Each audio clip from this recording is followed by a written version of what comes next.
Hindi po namin layunin na pag-awayin ng mga tao. Sa mga sandaling hindi mapipigilan ang silakbo ng damdamin, humihingi po kami ng pag-unawa at pasensya. Hangad lang po namin magserbisyo at tuldukan ang mga suliranin ng pangkaraniwang Pilipino. Maraming salamat po.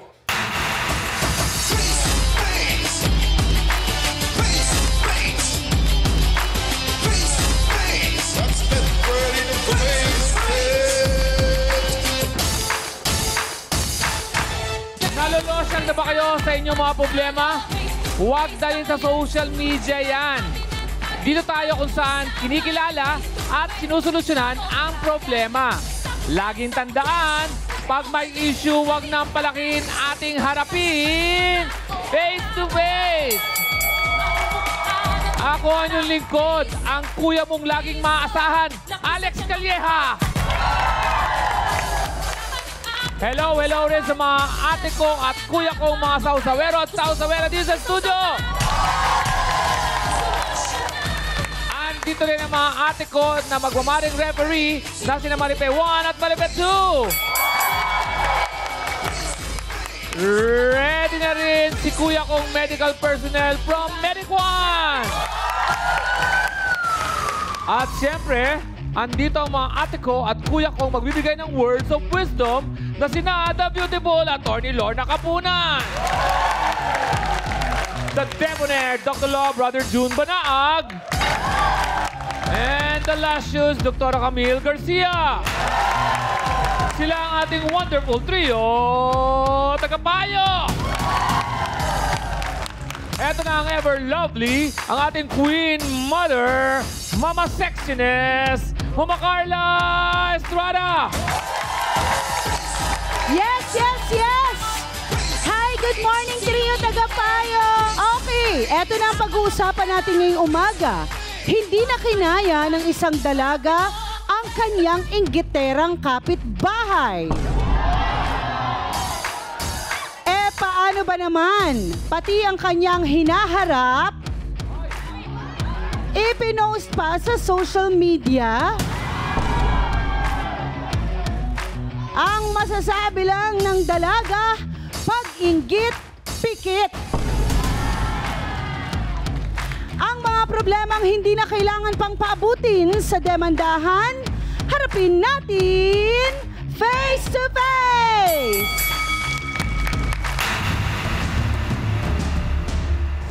Hoy, Dalia! Anong pinipost mo sa Facebook na ko, malandi ako? Ang kapal ng mukha mo. Ngayon, magharap tayo sa face-to-face. Kasama natin ngayon dito sa studio, si Gifted Ate Jen. Okay, hindi naman kasalanan ni Ate Jen na gifted siya, pero ano ba ang nangyari at umabot kayo ng hinaharap mo dito sa face-to-face? Pinost niya po kasi ako sa Facebook. Sino ito? Si Dalia po. Bakit kanya pinost? Tapos, nung pinost niya po ako, sinasabihan niya akong na malandi pa ako. Which is, I'm not. So, saan galing ito, Jen? Sa tingin mo na pambabash niya sa'yo or pagtawag niya sa'yong ganyan ka? Actually, dinideny niya na siya ang gumawa. Okay. Kaso lang, I already read it doon mismo sa Facebook. Okay, so na ako na-check talaga mo na. pinatatamaan niya. Na-check mo na. Kaso lang, ayaw niya talagang aminin. Paano mo nasabi na ikaw talaga yung pinatatamaan? Ano yung mga Kasi po, nakalagay? sa group of friends namin, ako lang talaga may malaking bede. Sila wala talagang mga hinarap. Talagang inano sila. Kumbaga, yung nagpamahagi ang Diyos, nakadapa lahat sila. Ako, binigay ko lahat. Sinalo ko lahat. Ganon. Ang anon. Oo, ate, parang... Ate, nag-guide ka kaya dinibdib mo no? Dinibdib mo talaga. Oo, masyado ko talagang dinibdib. Oo, Kaya lahat nasa akin na. Ganon. Ayan. Okay, so ano yung mga pinost niya para sabihin mong ikaw talaga yung pinatatamaan? Daw ako, malandi ako, tapos lahat halos ng kalalakihan sa akin tumitingin. Kasalanan ko ba? Okay, Kung may so ganito doon ako at walang wala. sinabing malaki ang dibdib kasi bla bla bla, wala. Sabi niya, malaking suso. Eh, ako lang naman malaking suso sa amin. Sino pa ba? Eh, siya wala nga siyang pwede. So, totoo ba na umabot ka na sa puntong pinablatter mo siya? Opo. Bakit? Kasi parang, para sa akin, ano na Iba na kasi yung yung dating sa akin. Bashing ba ito Kasi sa social parang media? cyber na to cyberbullying na para sa akin to Parang hindi na tama. Kausapin mo ako on the front of me, sa harapan ko. Pero yung binabak mo ko na kailangan mo ko patamaan sa Facebook, sino ka? Diba? Sino ka nga ba, Diba? kapitbahay, na sinisiraan si Jen sa social media? Sino ka? Dalia, pasok! Kapal ng mukha mo! Kapal ng mukha mo! Paano mo nasabing na ikaw ang... Paano mo nasasabi? Ikaw, May pangalan ka pa doon! Ha? Kapal ng mukha mo! Kasing ganito. May asang ka. Oh! Asan? Wala nga ako, pero disinte akong babae, hindi katulad mo! Disente ka? Saan banda? Disinte akong babae! Di katulad mo nangaakit! Dalia, diretsahang tanong, totoo ba na siniraan mo si Jen sa social media? Bago mo sagutin yan, magbabalik ang... Face to face. Harapin mo! Face to face! Dalia, yung tanong sa'yo kanina, sinisiraan mo daw si Jen sa social media. Hindi po totoo. Ang sagot mo ay hindi totoo. Opo. So bakit sa tingin mo, ang sinasabi ni Jen ay ikaw yon, siya yon, yung pinatatamaan mo? Siguro po dahil yung mga nandoon, nandyan sa kanya. Ang mga ganong malaki suso, ganon po. Okay, kung binabanggit mo yon, nakatag ba yung post? Opo, nakatag po sa kanya. Diba? Okay. Bakit? mo na. Okay. Siyempre magkumari tayo. Paano ko hindi itatag sa'yo? Siyempre, Okay, tinatag kita kasi kumarit kita. Okay, Ate Dalia, tanungin ko lang ha, bakit ganon yung post mo? May kaaway ka ba? Bakit may ganon kang mga salita? Insecure ka kasi. Kung hindi- Ako, insecure. Hindi ka insecure, hindi mo Ay, babanggitin kahit yun. ganito ako, hindi ako katulad mo nangaakit ng lalaki. Ano mo gagawa? Kaakit-akit ako. Ikaw, kaakit-akit ka ba? Losyang ka na nga, di ba? O talaga? Talaga? Okay, teka lang, Ate Dalia, kayo ba ay magkaaway ni Jen bago ang lahat ng ito? Hindi po. Okay, so saan nanggagaling yung post mo?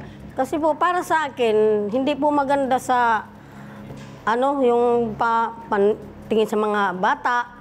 Okay. Hindi magandang halimbawa. Okay, Ate Dalia, kung kayo ay magkaibigan, bakit hindi mo sinabi sa kanya ng diretsyo? Sa totoo lang po, inis na inis po ako sa babae na yan. Opo. Kasi Tuwing ano po, ka nga, di ba?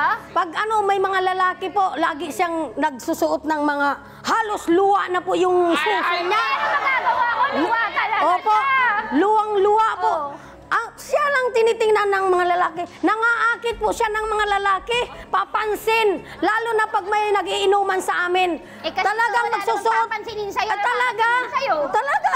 Meron ba siyang inakit na karelasyon mo, Ate Dalia? Hindi po. Aminin ko po. Minsan, yung asawa ko, minsan, napapansin ko, parang nakatitig din sa suso niya. Kasi nga po, pag nagsuot po siya, parang, aywan ko kung nananadya siya na, parang luwa na po talaga yung niya, suso, na parang pinanangakit po talaga siya, ma'am.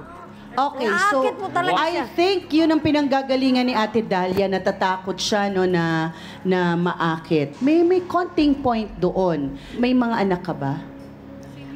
Bali, meron po akong 4 na anak. Okay. Pero, kahit anong gawin ko, kahit t-shirt ko, malaki talaga dede ko, wala akong magawa Hindi, na pero dyan. may asawa ka ngayon. Meron, pero hiwalay ako.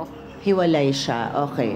Ikaw ay meron kang Mayroon asawa. Kuya Alex, itanong mo muna ang first question sa mga sawsawero at sawsawera. Maraming salamat, Mama Carla. Mukhang dibdiban ang usapan dyan. Kaya naman nilabas na mga cellphone para sagutin ang ating first question. Ano sa tingin nyo ang mas kinaiingitan sa isang tao? Isa, kagandahan, sana all. Pangalawa, kayamanan, hirap maging mahirap.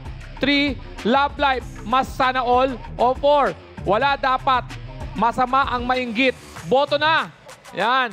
Ano ang mas kinaiinggitan sa isang tao? Ang maraming bumoto, 48% na dapat wala pong maiinggit. Back to you, Mama Carla. Maraming salamat, Kuya Alex. Siya naman ang kaibigan ni Jen na sinasabing talagang umaalingasaw ang pagkainggitera ni Dalia. Myra, pasok. Alam mo kasi ako makapagano. Parehas kasi kayo! Parehas kayo, mga malandi! Malandi, nangaakit ng mga lalaki! Wala kang katunayan! Okay. Myra, ano ang mga pwede mong sabihin na katibayan na talagang naiinggit si Dalia kay Jen? Sa tuwing umaga, nandun sila nakatambay sa labasan. Laging binabantayan nila yung mga dadaan na nagtatrabaho. Wala naman silang hanap buhay maliban sa bahay. Katulad namin ni Jen, kami ni Jen nagtatrabaho. So, Siya sinasabi pumapasok mo, siya. bored sina Dalia. Oo. Okay, kwento mo sa amin, karagdagan mamaya sa pagbabalik ng... Face to face! Harapin mo! Face to face! Myra, ano-ano pa tong mga sinasabi mo? Kasi parang ang dating, sina Ate Dalia ay walang ginagawa sa buhay. Kung hindi bantayan ang buhay ng iba. Tama ba? Katulad po naman nung kami, katulad namin, naghahanap buhay kami. Lagi yung pinagmamasdan yung mga babaeng dadaan na sabihin na nating naaangat ang ganda sa kanya. Kasi nga hindi siya pala ayos. Talaga na! Kasi hindi ka naman siguro papalitan ng asawa mo, aawain ng asawa mo kung maganda ka. Hindi yung kami ang binabantayan mo, bantayan mo yung kagandahan mo. Mag-ayos ka! Mag-ayos ka! Ayos yan nga ako! Kahit wala kang hinaharap, kung talagang maganda ka sa paningin ng asawa mo, maganda ka! Tandaan mo yan! Katulad sa inyo! Ingitera ka! Agoy, ginoo ko. Okay, teka lang ha, teka lang. Ayusin natin ito kasi parang, Ate Dalia, gusto ko lang malaman mo, no? At gusto ko lang sabihin sa ito na ang siguro sa sitwasyon ngayon ay ang may problema yung asawa mo. 'Di ba? Kasi siya ang hindi ako sure kung tumitingin siya, siya kasi yung may mata, hindi na natin control yon. So, hindi natin pwedeng sisihin yung kaibigan mo unless talagang may pananadya, 'di ba? Ano ba, meron ka bang nakitang mga motibo na talagang gustong akitin ng asawa mo? Sa totoo lang po, hindi lang asawa ko ang inaakit niya doon. May mga katulad ko rin nainis at galit na galit sa kanya. Dahil hindi naman asawa ko lang may mata, may mga lalaki din sa lugar namin na inaakit-akit niya. Totoo ba ito, Jen? Ang katotohanan. Talaga? Hoy, anong akala mo sa mga lalaki sa lugar natin? Walang mata? Talaga. Gawa ko. Oh, Mas bakit? maganda ako Totoo naman para eh. sa'yo. Totoo namang nangaakit ka eh. Kahit hindi Totoo ko pa naman eh. inakaakit, Halos lahat ka lang ng talaga. lalaki Ikaw, naakit mo. Wala ka. Okay, Talaga. Ate Dalia, ang nangyayari ba ay nagiging dahilan na ng pag-aaway ninyong mag-asawa ito? Hindi po. Hindi Mag-aaway naman. man kami mag-asawa po. Hindi dahil sa kanya. Dahil sa ibang mga bagay-bagay po. Bagay-bagay. Okay, so Myra, ano ang sinasabi mo na madalas mong marinig o na madalas mong nababalita ang pag-aaway ni Dalia at ng asawa niya? O, di ba naririnig Dahil sa naman talaga, pagsiselos. squatter tayo, Dalia. Madalas naririnig yan na nag-aaway kayo mag-asawa. Pero Bakit sa kanino ibang ka, bagay Jenny? yun, Bakit si excuse Jenny me, lagi no? ang pinagmamasdan mo? Buang Bakit ka. si Jenny lagi ang binubukang bibig mo? Ay, Ano bang meron si alam Jenny? na mga May hinaharap siya, ibang bagay wala? yan, hindi silos. Huwag kang silosa kang masyado, Dalia. Silosa. Oh. Pero hindi. Lagay mo sa lugar, Dalia. Hindi, totoo yan. Lagay mo sa lugar. Talaga. Bago Parehas tayo kasi mag-umpisa, kausapin muna natin ang isa sa ating trio tagapayo, Attorney Lorna Kapunan. Cyberbullying ang ginagawang paninira ni Dalia kay Jen. Mama Carl, pwedeng cyberbullying, pwedeng cyber libel. Okay, pero yung merong elements ang libel at lalo na cyber libel. Ang unang element is dapat identified, kilala, or identifiable. Miski na hindi mention ng pangalan, kung siya lang naman, kunyari, si Jen lang naman ang may malaking suso, hinaharap, talagang siya na yon. So, ibig sabihin, identifiable. Pero kailangan rin sa libel, sa cyber libel, may malicious na intent. Ibig sabihin, kasi sabi mo, Dalia, kanya mo pinopost para hindi maging ehemplo sa mga bata. pero pinost mo eh. Di mas maraming bata ang makakakita kasi nasa social media yan. Lalo na kung ganyang kalaki. Hindi lang yung pinost mo, may magla-like, may mag-share, may gagawa ng TikTok. So, talagang yung good intention mo nasira sa pagiging malicious. Pangatlo sa libel dapat hindi totoo yung sinasabi mo.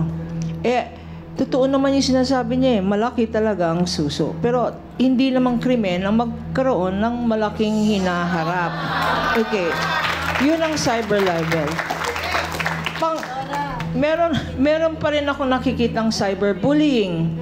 Yung ginagawa mo na binubully mo siya, samantao ka, linagay mo pa sa social media, cyberbullying yon. Yung cyber libel tsaka yung cyberbullying, pareho ang may multa yan, may penalty.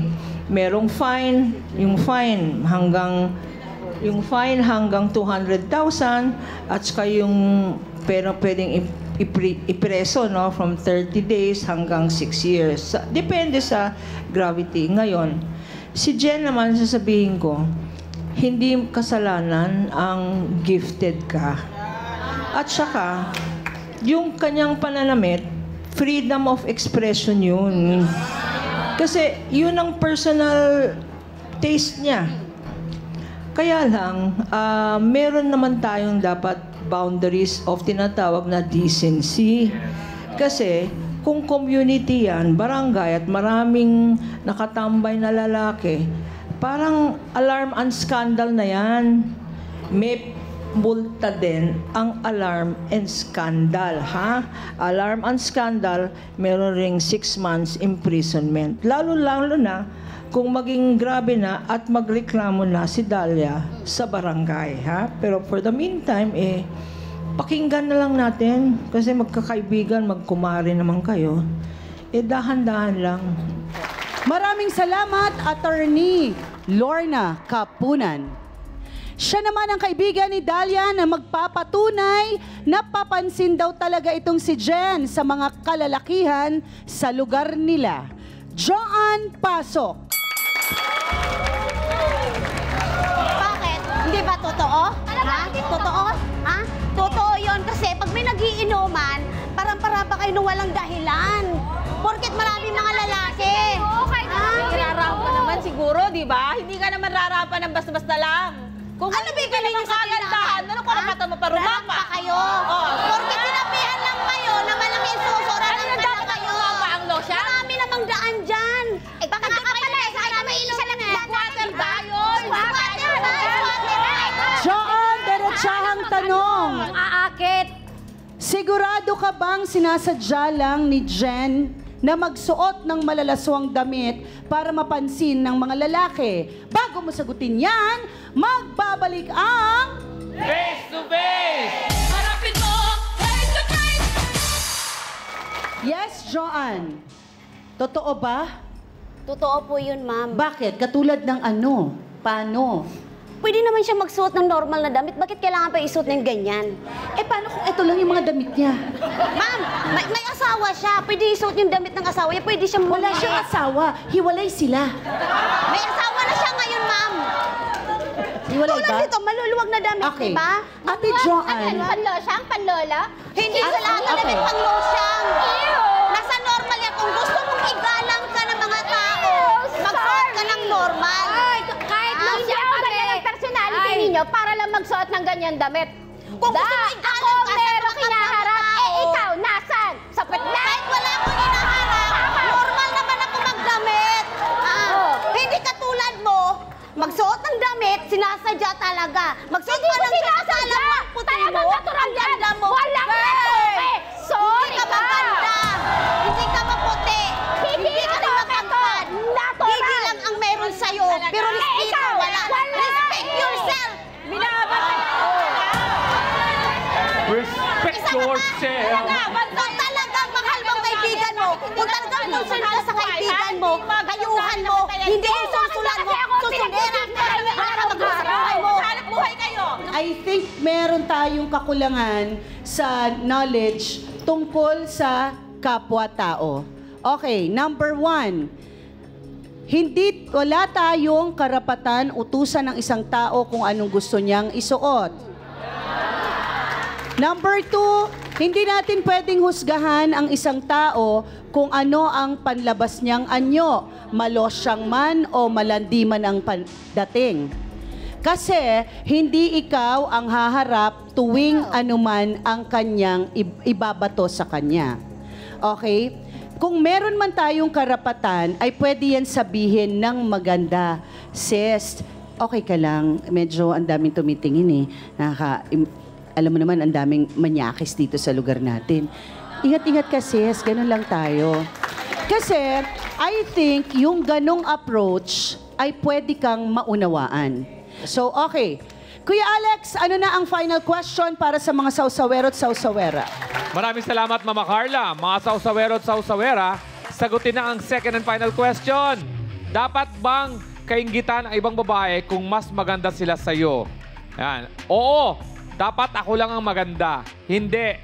Women should support other women. Yan. Nako. Yan na. Boto na.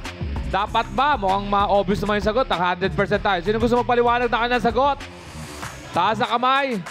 Sino? Sino? Yan. Sino dito? O, doon tayo sa mga magkakahulma. Ayan, dyan. Ito, nakapula. Ay, nakapula. Dito. Anong sagot mo sa tanong natin? Dapat bang kainggitan ng ibang babae kung mas maganda sila sa'yo?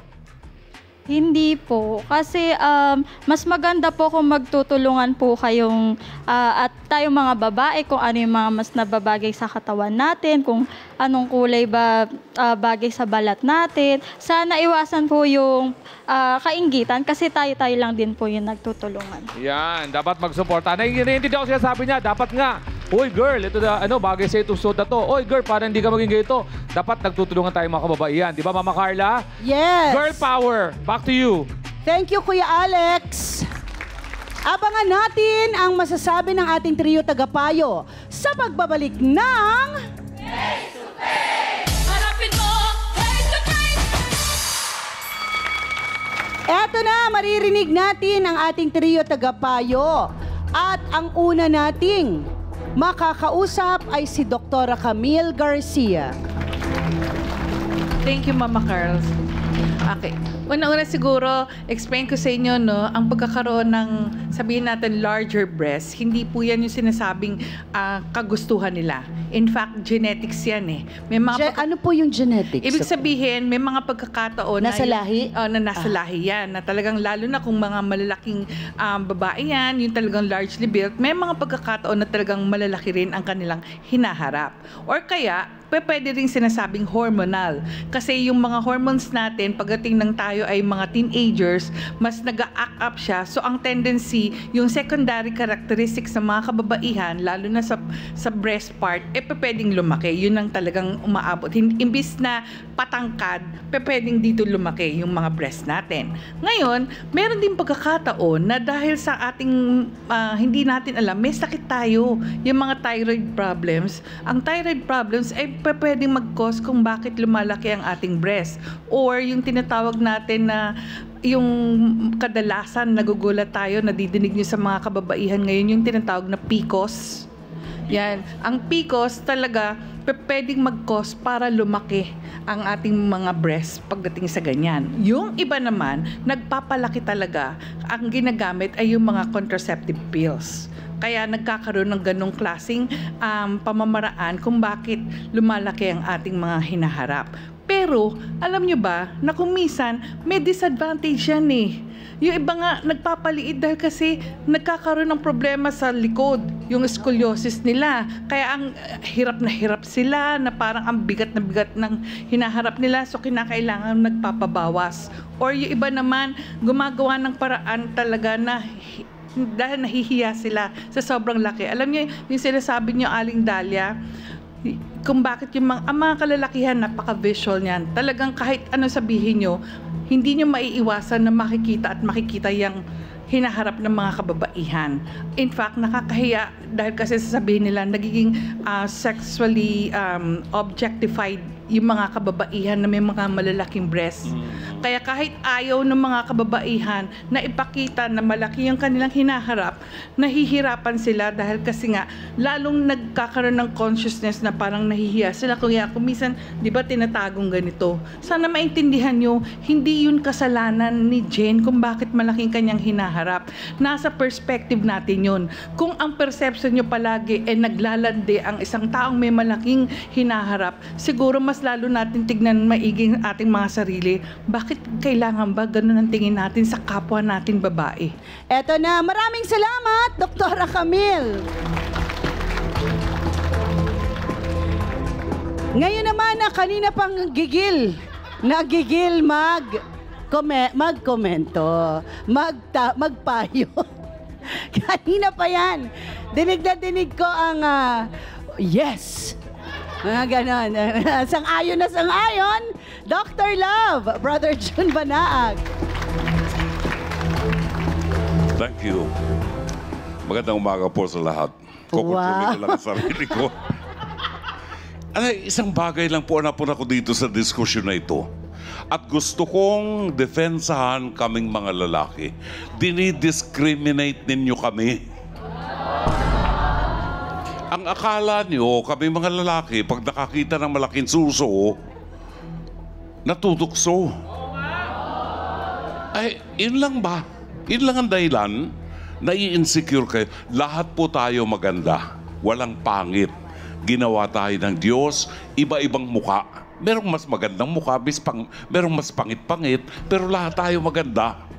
Okay? Sa mata ng Panginoon. Oo, pero kung sa mata ng Panginoon, maganda tayong lahat, pwede ho nating makita yung kagandahan sa kapwa. Hindi lang sa mukha nakukuha ang ganda. Joanne and Dahlia. Nawala na eh. Ang asawa mo, paglabas ng bahay niyan, alam niya may asawa siya.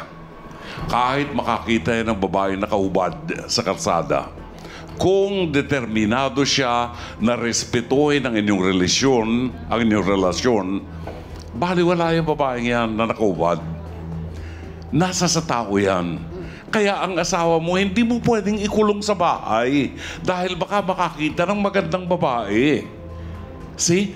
Dito lalabas yung kailangan yung pagtitiwala mo sa asawa mo. At sasabihin ko sa'yo, kung ginagampanan mo ang tungkulin mo bilang asawa at ina, I tell you, kahit iharap mo yung mga magagandang babae, ikaw pa rin ang pipiliin ng asawa mo.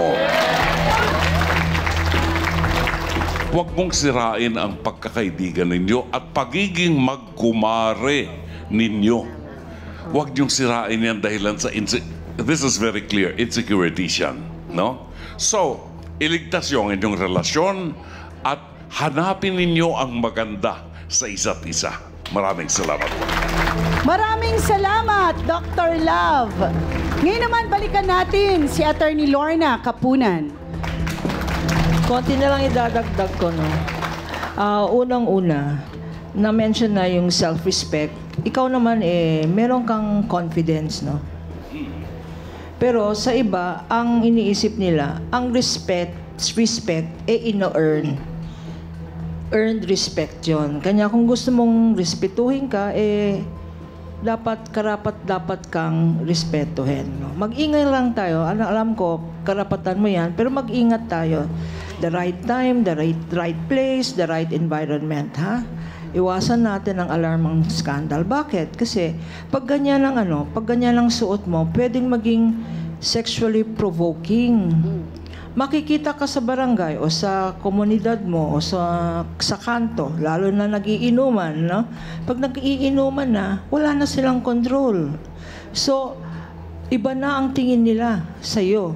Kasi feeling nila nag-provoke sila, na-aaraw sila. So, para sa safety mo rin yan, ha?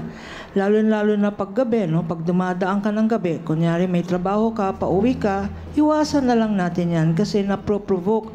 Alam kong makokontrol mo ang sarili mo, pero hindi mo makokontrol ang iba na nakatingin sa'yo. Maraming salamat, Attorney Lorna Kapunan. Ngayon ay pagkakataon na ng ating mga bisita para pakinggan natin sila pagkatapos nilang madinig ang ating trio tagapayo. Joanne, anong mga natutunan mo sa pinag-usapan natin ngayon? Ang matutunan ko lang po, tama po na hindi tayo manghusgan ng kapwa natin. Pero kung talagang kumari ang tingin sa amin itong apat na to, at ikaw naman, kung anong naririnig mo, huwag mo sulsulan.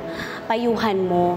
Kausapin mo siya, kausapin mo rin ako, kausapin. Hindi yung nagsasabunutan o nasabungan kung ano yung sinasabi sa isa't isa. So I think, nauna kasi yung mga, chismisan at emosyon bago kayo mag-usap-usap talaga ng masinsinan.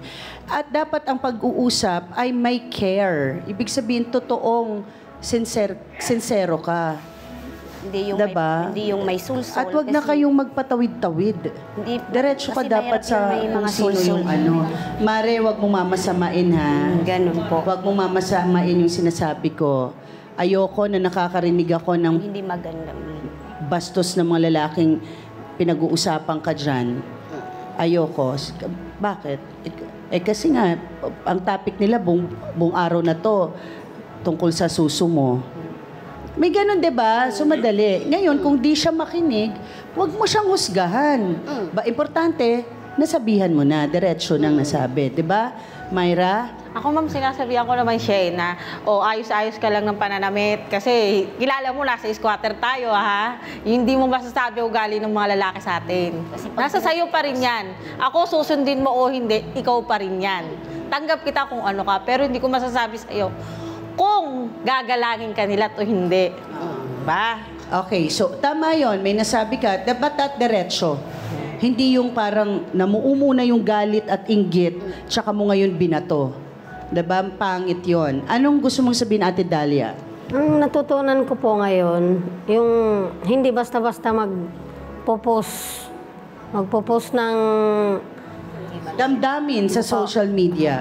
Dapat po, kinausap ko muna siya na, Mare, wag ganyang manamit kasi hindi magandang halimbawa sa mga kabataan sa lugar natin at saka sa mga kalalakihan. Kasi hindi natin alam kung anong nasa isip nila. Alam nyo, may concern talaga na part sila Pero talagang, kung anak ko ay tambay sa labas at may mga sexy babaeng nagdadaan-daan, akong bahala sa anak ko magsabi. Diba? No, anak ha, tingin lang pero respeto ha. Huwag kang sumipol, huwag kang bastos sa babae na yan. Ganon. Hindi yan kasalanan ni Ate Jella. Totally wala siyang kasalanan sa lahat. Kasi tayo mga magulang, obligasyon natin yung mga anak natin o di kayo yung asawa natin na itali sa dingding. Charot lang. Diba? Okay. So, Ate Dalia, sana malinaw lang. Kasi hindi lang ikaw talaga yung ganon. At hindi lang si Jen ang biktima ng ganito. Diba? Kasi hindi naman hindi madali na yun nga binigyan ka ng gift. Ano yun, binigay sa'yo ni Lord para laitin ka? Walang ganon. Blessing yun. Okay, thank you so much, Ate Dalia. Okay, Jen naman, anong gusto mong sabihin? Never judge a person, whoever he is. Tagalog lang tayo, Jen. Hindi, loko lang, Jen. Sige, Tagalogin. Tagalog lang. Kasi wag Huwag tayong manghusga sa kapwa natin kung ano man yung suot natin o ano man yung panloob natin. Isipin natin, eto siya tanggapin natin kung ano siya. Wag mo akong husgahan ng dahil etong pananamit ko, eto yung damit ko, eto yung kasuotan ko, eto yung katawang ko. Wag mo akong husgahan. Husgahan mo ako dahil sa pagkatao ko kung sino ako. Ganun lang. At tanggapin mo ako kasi kumari mo ako. Eto na ako Wala ka nang magagawa doon. Kailangan lang matuto kang tumanggap sa sarili mo kung ano talagang dapat. Kung kailangan hindi ka manghusga sa kapwa mo. Yun lang. Natanggap mo ba ang pagsusori ni Dalia? Opo naman. Oo, kasi Tao lang naman din po ako makumare naman. Okay. Sinong ninang kaninong anak? Sa anak niyo po. Ninang ka? Oo. Kasi Ate Dalia, nung kinuha mo siyang ninang, di mo naman sinabing wag nang laki ng suso. Di ba? Wala namang ganon. Oo. Saka magkumpare pala sila ng asawa mo. Oo. Di ba? Di ba, magtiwala? So, okay naman tayo, makakapag-usap na sila. Okay, madami nating natutunan, di ba? Huwag tayong manghusga, huwag tayong magdesisyon para sa ibang tao. Di natin buhay yun. Laban niya, laban niya. Ngayon, pag humingi siya ng tulong sa'yo, dun ka lang pwedeng pumasok. Di ba? And higit sa lahat, huwag kang maglaban ng maduming damit mo sa social media dahil maraming Okay. Kuya Alex, ano naman ang say mo sa pinag-usapan natin ngayon? Mama Carla, maraming salamat. Para maintindihan ni Ate Dalia, may dalawang motor nagkabanggaan. Kasi yung isang driver nakatingin kay Ate Jen. Wala kasalanan si Ate Jen doon. Dapat nag-focus yung dalawang nakamotor sa daan at hindi kay Ate Jen. Di ba? Yan dapat matutunan natin. Tama naman ang lahat ng usapan natin, pero please, respect natin yung mga BS. Kasi may mga BS na lalaki, di ba? May mga lalaki rin, kung mag-BS, iba rin. Eh, kung judge natin lahat ng tao, eh, hindi tayo magiging maligaya sa buhay. Yan, smile lang, ha? And focus on ourselves. Back to you, Mama Carla. Maraming salamat, Kuya Alex. Isa sa 7 nakamamatay na kasalanan ang inggit. Kaya dapat itong alisin sa ating mga puso at isipan. Dapat ay maging confident tayo sa ating mga sarili at dapat maging kontento tayo sa kung anong meron tayo. Ako po ang inyong Mama Carla na nagsasabing ang mga problemang hindi na kailangan pang paabutin sa demandahan, harapin natin face to face!